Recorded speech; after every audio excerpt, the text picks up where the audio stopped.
पंचदेव प्रार्थना एक शक्तिशाली मंत्र है। प्रातःकाल सच्चे मन से इसे सुनने से जीवन के सभी दुख तुरंत दूर होने लगते हैं। पंचदेव प्रार्थना को प्रतिदिन सुनने से जीवन के असंभव कार्य भी संभव हो जाते हैं। तो आइए सुनते हैं यह पंचदेव प्रार्थना। गजाननं भूतगणादिसेवितं कपित्थजम्बूफलचारुभक्षणम् उमासुतं शोकविनाशकारकं नमामि विघ्नेश्वरपादपङ्कजम्। कर्पूरगौरं करुणावतारं संसारसारं भुजगेन्द्रहारं सदा वसन्तं हृदयारविन्दे भवं भवानी सहितं नमामि। शान्ताकारं भुजगशयनं पद्मनाभं सुरेशं विश्वाधारं गगनसदृशं मेघवर्णं शुभांगं लक्ष्मीकान्तं कमलनयनं योगिभिर्ध्यानगम्यं वन्दे विष्णु भवभयहरं सर्वलोकैकनाथम्।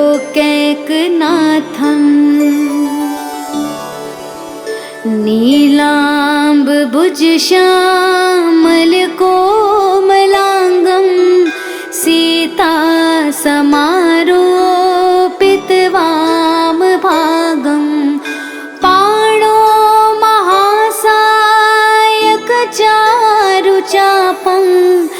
नमामि रामं रघुवंशनाथम्। मनोजवं मारुततुल्यवेगं जितेन्द्रियं बुद्धिमतां वरिष्ठं वातात्मजं वानुरयोधमुख्यं श्रीरामदूतं शरणं प्रपद्ये। करारविन्देन पादारविन्दं मुखारविन्दे विनिवेशयन्तं वटस्य पत्रस्य पुटेश्यानं बालं मुकुन्दं मनसा स्मरामि। या देवी सर्वभूतेषु शक्तिरूपेण संस्थिता नमस्तस्यै नमस्तस्यै नमस्तस्यै नमो नमः।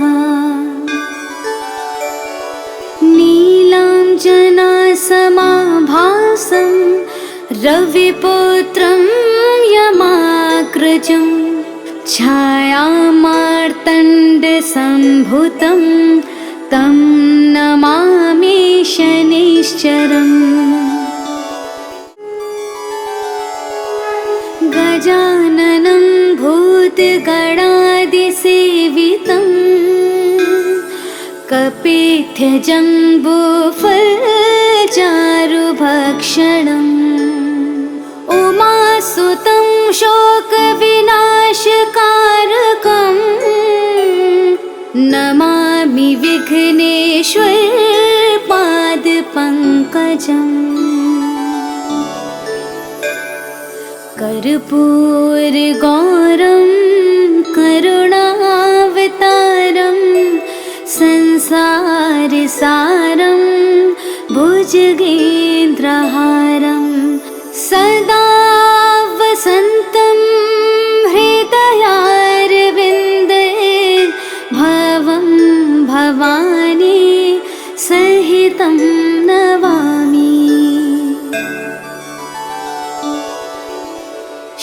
शान्ताकारं भुजगशयनं पद्मनाभं सुरेशं विश्वाधारं गगनसदृशं मेघवर्णं शुभांगं लक्ष्मीकान्तं कमलनयनं योगिभिर्ध्यानगम्यं वन्दे विष्णु भवभयहरं सर्वलोकैकनाथम्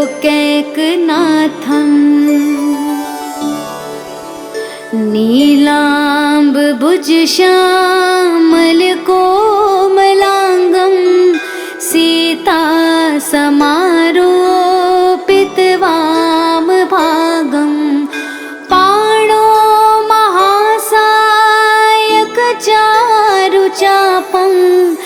नमामि रामं रघुवंशनाथम् मनोजवं मारुततुल्यवेगं जितेन्द्रियं बुद्धिमतां वरिष्ठं वातात्मजं वानुरयोधमुख्यं श्रीरामदूतं शरणं प्रपद्ये करारविन्देन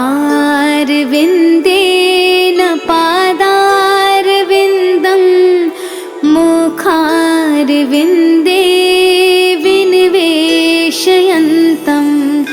वटस्य पत्रस्य पुटेश्यानं बालं मुकुन्दं मनसा स्मरामि। या देवी सर्वभूतेषु शक्तिरूपेण संस्थिता नमस्तस्यै नमस्तस्यै नमस्तस्यै नमो नमः। नीलाञ्जनासमाभासं रविपुत्रं यमाग्रजं छायामार्तण्डसम्भुतं तं नमामि शनैश्चरम्। गजाननं भूतगणादिसेवितं कपित्थजम्बूफलचारुभक्षणम् उमासुतं शोकविनाशकारकं नमामि विघ्नेश्वरपादपङ्कजम्। कर्पूरगौरं करुणावतारं संसारसारं भुजगेन्द्रहारं सदा वसन्तं हृदयारविन्दे भवं भवानी सहितं नमामि। शान्ताकारं भुजगशयनं पद्मनाभं सुरेशं विश्वाधारं गगनसदृशं मेघवर्णं शुभांगं लक्ष्मीकान्तं कमलनयनं योगिभिर्ध्यानगम्यं वन्दे विष्णु भवभयहरं सर्वलोकैकनाथम् नीलाम्बुजश्यामलकोमलाङ्गं सीतासमारोपितवामभागं पाणो महासायकचारुचापं नमामि रामं रघुवंशनाथम् मनोजवं मारुततुल्यवेगं जितेन्द्रियं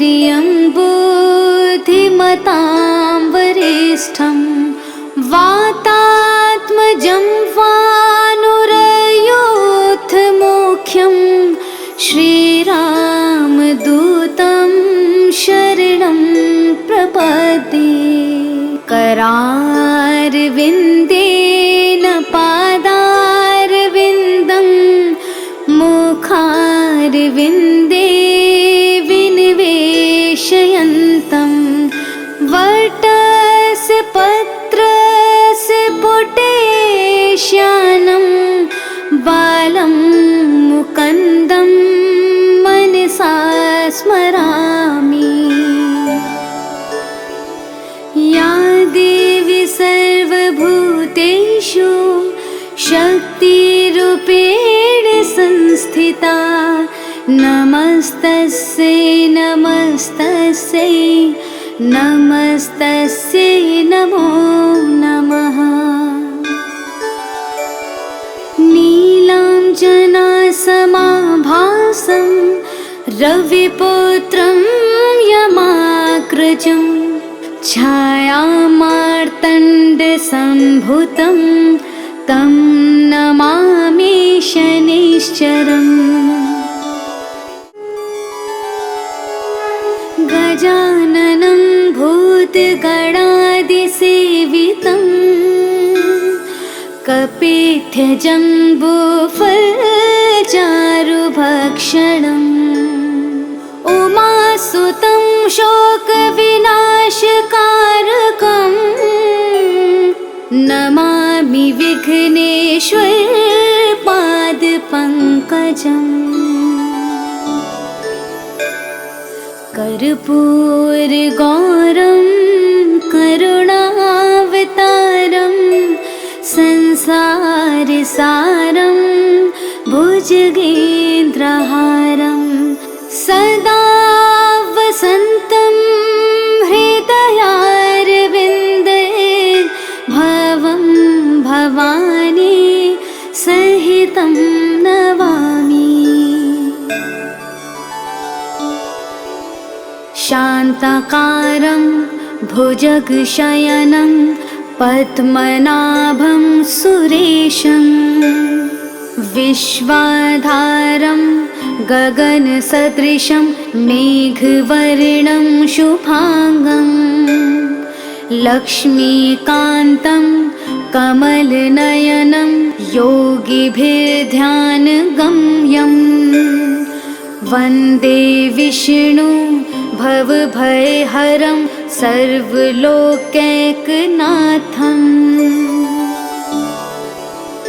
नीलाम्बुजश्यामलकोमलाङ्गं सीतासमारोपितवामभागं पाणो महासायकचारुचापं नमामि रामं रघुवंशनाथम्। मनोजवं मारुततुल्यवेगं जितेन्द्रियं बुद्धिमतां वरिष्ठं वातात्मजं वानुरयूथमुख्यं श्रीरामदूतं शरणं प्रपद्ये करारविन्देन पादारविन्दं मुखारविन्दे विनिवेशयन्तं वटस्य पत्रस्य पुटेश्यानं बालं मुकुन्दं मनसा स्मरामि। या देवी सर्वभूतेषु शक्तिरूपेण संस्थिता नमस्तस्यै नमस्तस्यै नमस्तस्यै नमो नमः। नीलाञ्जनासमाभासं रविपुत्रं यमाग्रजं छायामार्तण्डसम्भूतं तं नमामि शनैश्चरम्।